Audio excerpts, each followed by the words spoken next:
Wey gengs, siap-siap otak kalian ngebul ya. Kita mau bongkar misteri paling legendaris sejagat raya nih. Asik. Halo semuanya, gue Fadil. Dan gue Mila. Balik lagi di Pod FM, Podcast Fadil dan Mila. Kita berdua udah siap banget nih buat mecahin teka-teki yang, bikin puyeng dari zaman nenek moyang kayaknya. Haha, bener banget.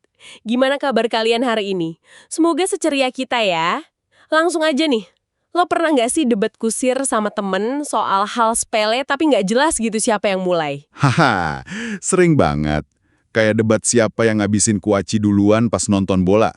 Gak ada ujungnya kan? Nah, ini mirip nih sama topik kita hari ini. Betul, kita mau bahas mana yang lebih dulu, ayam atau telur. Tapi kali ini kita pakai kacamata sains evolusi ya, bukan debat kusir ala warung kopi. Sip. Nah, tapi gini gengs, biar jawabannya ilmiah, kita kudu jelas dulu nih. Maksud ayam sama telur di sini tuh apa gitu loh, secara biologi evolusi. Oh iya bener juga. Ini kayak mau nentuin enakan martabak manis atau asin. Kalau definisi enaknya aja beda-beda tiap orang, ya kapan ketemunya coba? Nggak bakal kelar diskusinya. Anjir ya juga, harus sepakat dulu dasarnya apa ya? Oke. Nah, kita mulai dari si telur dulu deh. Boleh. Gimana tuh? Jadi gini, telur itu, khususnya telur yang namanya amniotik ya, itu udah ada jauh banget sebelum ayam modern kayak sekarang. Kita ngomongin sekitar 312 sampai 370 juta tahun lalu loh. Gila, jutaan tahun. Serius? Serius, telur amniotik ini keren banget. Dia punya cangkang, terus ada membran-membran di dalamnya. Kayak amnion, korion, alantois. Fungsinya tuh biar embrio aman dan bisa hidup di darat. Ini inovasi penting banget buat reptil, burung, termasuk ya nenek moyangnya ayam, bahkan mamalia yang bertelur. Wah, canggih juga ya telur zaman dulu. Banget! Telur amniotik itu ibaratnya kayak teknologi bantu bles pertama kali ditemuin gitu loh. Udah ada lama banget teknologinya, baru deh muncul motor-motor keren kayak ayam zaman sekarang yang pakai teknologi itu.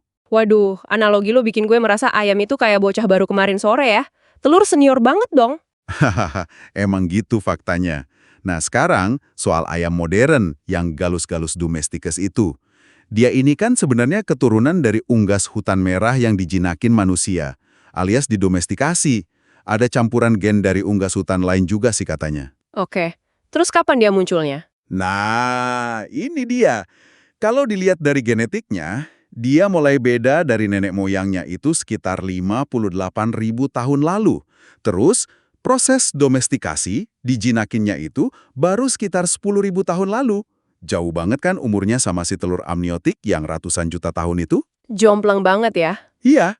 Ayam itu ibaratnya kayak resep gado-gado warisan keluarga gitu. Udah turun-temurun, terus tiap generasi ada aja yang nambahin atau ngurangin bumbu dikit itu, kayak mutasi sama domestikasinya dari resep aslinya si unggas hutan. Astaga, relate banget sih. Kayak resep opor nyokap gue yang udah beda gitu sama resep nenek.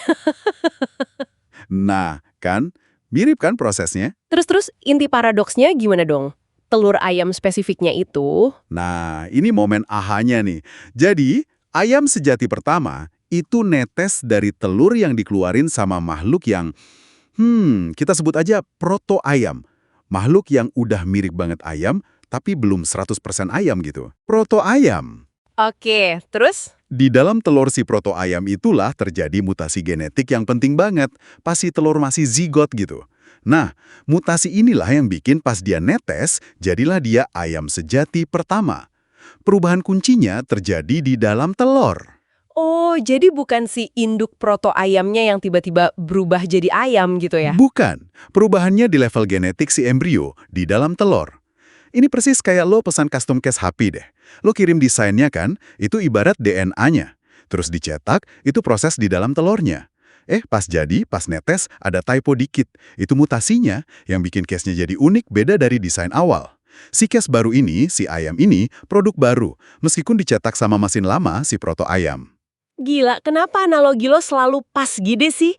Jadi, telur yang isinya bakal jadi ayam itu duluan ada, baru ayamnya netes. Tepat. Jadi telur ayam spesifik itu ada sesaat sebelum ayam pertama muncul. Argumen soal protein OC17 itu, katanya protein itu penting buat bikin cangkang telur ayam, dan cuma ada di ovarium ayam. Jadi ayamnya dulu dong yang ada buat bikin telurnya. Gimana tuh? Argumen OC17 itu sering banget dipakai. Tapi sebenarnya itu salah kaprah, gengs. Emang sih OC17 penting buat ayam, tapi penelitian nunjukin kalau protein yang fungsinya mirip buat bikin cangkang, itu juga ada di burung lain kok. Kayak kalkun, burung finch. Oh gitu. Iya, artinya kemampuan bikin cangkang keras itu udah ada di nenek moyang burung secara umum sebelum ayam jadi spesies sendiri. Bukan cuma ayam doang yang punya pabrik cangkang itu. Wah, kebongkar deh mitosnya. Itu kayak bilang cuma iPhone yang bisa foto bagus, padahal HP merek lain juga punya kamera canggih kan? Walau mungkin teknologinya beda dikit. Kemampuan bikin cangkang itu fitur umum di keluarga besar burung, bukan hak eksklusif ayam. Oke, clear banget sekarang. Jadi kesimpulan ilmiahnya udah fix banget nih. Telur datang lebih dulu.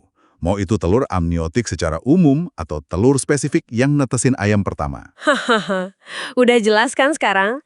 Kayak nanya duluan mana niat mau diet atau godaan promo boba buy one get one. Ya jelas niatnya duluan, telur, walau godaannya ayam sering bikin gagal fokus. Bener banget. Susah emang nolak godaan ya. Oke deh, jadi intinya evolusi itu prosesnya pelan ya, bertahap. Iya, kayak nabung dikit-dikit tiap hari, bukan kayak menang lotre semalam langsung kaya raya. Evolusi itu kayak proses glow up lah. Nggak instan dari kentang langsung jadi berlian gitu kan. Ada prosesnya, pakai skincare mutasi dikit-dikit, pelan-pelan, baru deh kelihatan bedanya jadi spesies baru. Haha, analogi skincare. Nah, pertanyaan buat kalian nih gengs, buat dipikirin. Kalau ayam pertama itu hasil mutasi di dalam telurnya proto ayam. Terus, ayam jantan pertama sama ayam betina pertama itu munculnya barengan atau gimana ya?